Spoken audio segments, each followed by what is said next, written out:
So good morning everyone. आज हम complex analysis के सबसे बेसिक क्वेश्चंस जो कि अक्सर यूपीएससी मेंस में पूछे जाते हैं वो करेंगे। इस टॉपिक में आप बेसिक डेफिनेशंस का इस्तेमाल कैसे कर सकते हैं, डायरेक्ट पैरामीटराइजेशन का इस्तेमाल कैसे कर सकते हैं, और सिंपल कॉची इंटीग्रल फॉर्मूला पे बेस्ड जो क्वेश्चंस आए हैं यूपीएससी में हम उसके बारे में डिस्कशन करेंगे।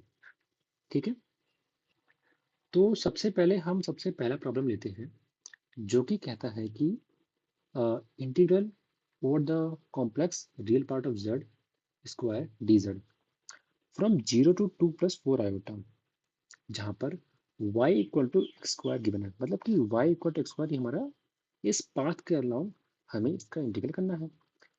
सबसे पहले बताओ कर्व क्या है। कर्व है आपका y equal to x square और लिमिट क्या है, 0 से 2 प्लस 4 आयोटा तक। और ये बात याद रखिएगा, जब कोई भी curve y equal to f x की फॉर्म में होती है तो हम उसको पैरामीटराइजेशन की फॉर्म हेल्प से सॉल्व करते हैं। ठीक है ना, चलो साथ में करते हैं कैसे सॉल्व करेंगे इसको। देखिए, सबसे पहले कर्व क्या है, कर्व पर z equal to x plus iota y है, तो यहाँ पे हम क्या करेंगे, जो हमारा y है वहां पे हम x स्क्वायर रख देंगे। और लिमिट क्या है, x 0 से 2 तक जाएगा क्योंकि स्टार्टिंग पॉइंट x की 0 है। अगर स्टार्टिंग पॉइंट x की 0 है तो एंड पॉइंट क्या होगा, 2। ठीक है, रियल पार्ट ऑफ जेड क्या है इसमें, ये आपका जेड है, तो इसमें रियल पार्ट क्या है, एक्स। तो रियल पार्ट ऑफ जेड का स्क्वायर क्या होगा, एक्स स्क्वायर। अब आप डी जेड को डिफरेंशिएट करोगे, डी जेड को डिफरेंशिएट करेंगे, डी एक्स प्लस में आयोटा 2x dx, जिसको हम ऐसे ले सकते हैं। अब इंटीग्रल में आ जाइए, हमारा इंटीग्रल में x की वैल्यू कहाँ से है, x इक्वल टू 0 से 2 तक है। ठीक है ना, तो और हमारा real part of Z square क्या है, हमारा ये एक्स स्क्वायर। और डी जेड क्या है हमारे पास, ये इसको हम पुट कर देंगे। और सिंपली हम इसको इंटीग्रेट, सिंपल जो आपका इंटीग्रेशन का फॉर्मूला होता है वो हम अप्लाई करेंगे इसमें। और लिमिट पुट करने के बाद जो वैल्यू आएगी हमारा 8/3 प्लस 8 आयोटा। ये सबसे बेसिक क्वेश्चन है। ठीक है ना, इसमें आई थिंक किसी को कोई डाउट नहीं होगा। एक डाउट ये हो सकता है कि आखिर हमने इसमें पैरामीटराइजेशन का यूज क्यों किया।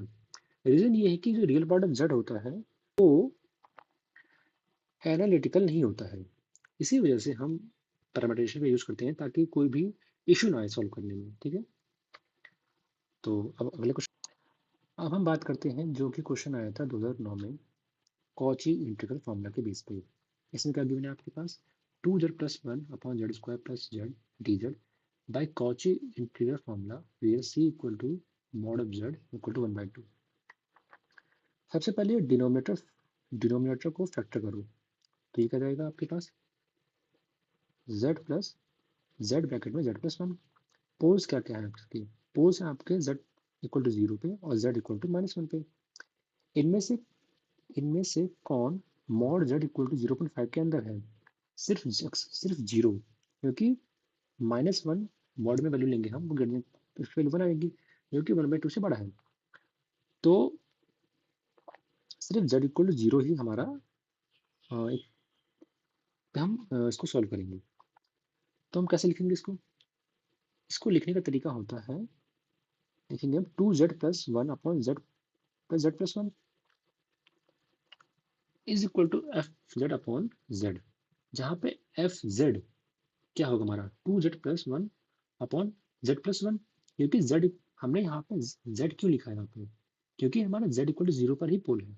ठीक है ना, तो कॉची इंटीग्रल फॉर्मूला क्या कहता है कि F z upon Z d Z की वैल्यू होती है 2 प्लस 2 पाई आयोटा एफ जीरो। ठीक है ना, तो एफ जीरो की वैल्यू निकालेंगे हम, एफ फंक्शन हमारे पास क्या गिवन है 2, ये जो हमारा इतना वाला पार्ट है ये हमारा फंक्शन होगा।